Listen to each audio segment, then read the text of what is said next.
हाल के दिनों में देखें तो मोदी सरकार दो मोर्चों पर काफी घिरी हुई दिखाई देती है। महंगाई और रोजगार को लेकर विपक्ष जहां संसद से सड़क तक हमलावर है, तो वहीं आम लोगों में भी इस बात को लेकर नाराजगी है। वर्तमान की वैश्विक परिस्थितियों को देखते हुए महंगाई को फिलहाल नियंत्रित करना एक बड़ी चुनौती है। तो दूसरी ओर रोजगार को लेकर युवा लगातार सरकार के खिलाफ हल्ला बोल कर रहे हैं। हाल में संपन्न हुए 5 राज्यों के चुनाव में भी देखें तो रोजगार बड़ा मुद्दा था। इससे पहले बिहार चुनाव के दौरान बेरोजगारी एक बड़े मुद्दे के तौर पर सामने आया था।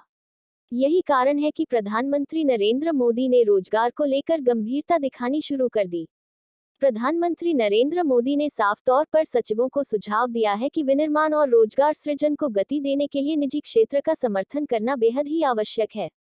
प्रधानमंत्री ने इस बात पर भी जोर दिया है कि सभी मंत्रालयों और विभागों खाली पदों को भरने की भी रणनीति बनाई जाए।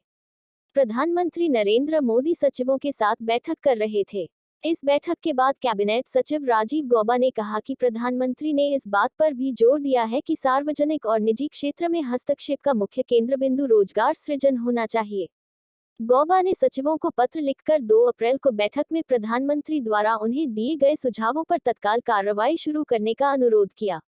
सरकार को आर्थिक विकास के लिए सुविधा प्रदाता और उत्प्रेरक कारक के रूप में कार्य किए जाने का जिक्र करते हुए गौबा ने कहा, विनिर्माण और रोजगार सृजन को गति देने और भारतीय कंपनियों को वैश्विक स्तर पर पहचान दिलाने में मदद करने के लिए निजी क्षेत्र का समर्थन करना अनिवार्य है। 4 अप्रैल को लिखे गए पत्र में नियमों के मामूली उल्लंघन संबंधी मामलों को त्वरित गति से निपटाए जाने का भी उल्लेख किया गया है। पत्र में कहा गया है, ऐसे सभी प्रावधानों की समीक्षा की जानी चाहिए और इन प्रावधानों को समयबद्ध तरीके से निरस्त संशोधित करने के लिए तदनुसार कार्रवाई की जानी चाहिए। पत्र में कहा गया है, प्रत्येक मंत्रालय विभाग को स्वीकृत पदों के अनुसार मौजूदा रिक्तियों को भरने के लिए तत्काल कदम उठाने चाहिए।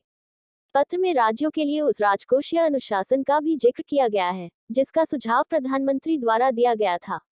साथ ही कहा गया कि राज्य स्तर पर इस संबंध में उपयुक्त तरीके से संचार किए जाने की आवश्यकता है। गौबा ने पत्र में कहा, इस संबंध में नीतिगत उपायों, निर्णयों के दीर्घकालिक राजकोषीय प्रभावों का विश्लेषण किया जाना चाहिए और इसे राज्य सरकार के साथ साझा किया जाना चाहिए।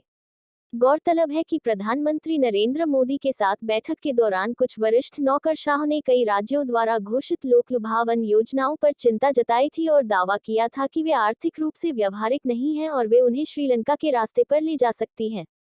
मोदी ने शनिवार को 7 लोक कल्याण मार्ग स्थित अपने शिविर कार्यालय में सभी विभागों के सचिवों के साथ 4 घंटे की लंबी बैठक की थी। हाल के दिनों में देखें तो मोदी सरकार